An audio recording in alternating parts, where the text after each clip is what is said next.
Hey everyone, welcome to day 21, August 29th of the Road to a 600 pound deadlift.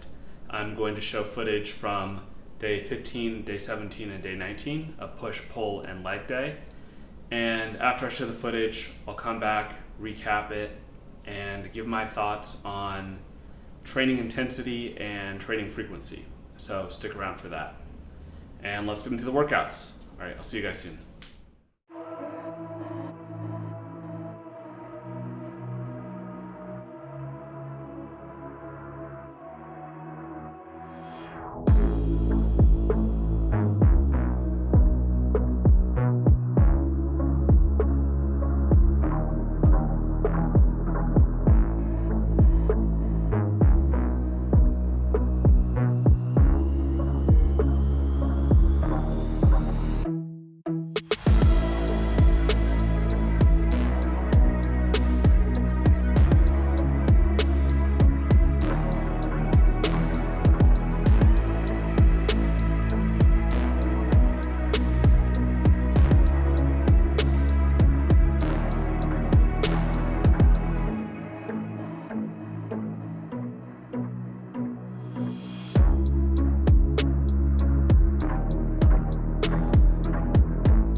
Okay, I'm back.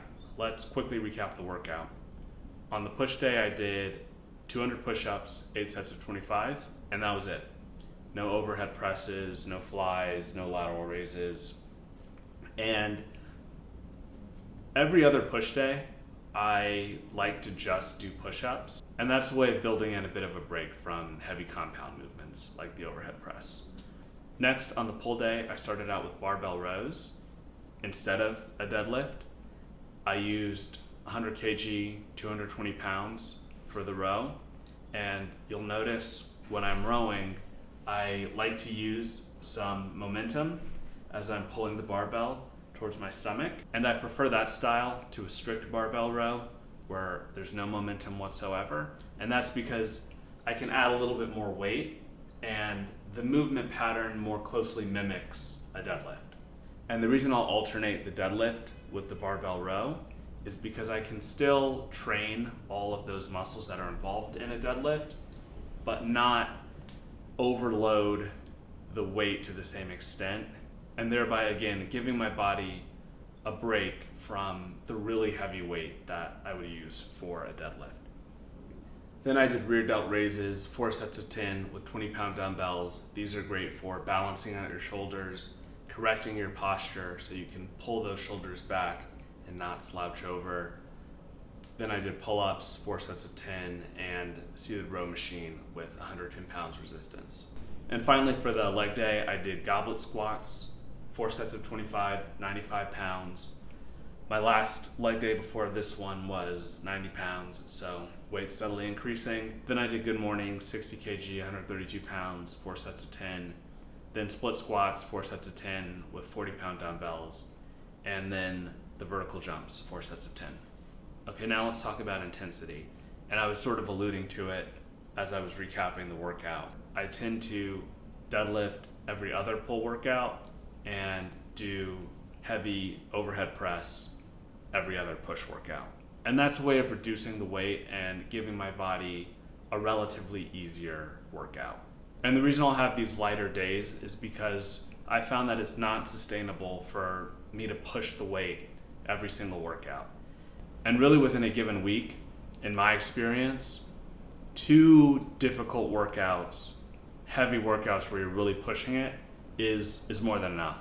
Maybe 3 at the most, but even that doesn't feel totally sustainable for me for a long stretch of time. And my running programming was actually similar in this regard.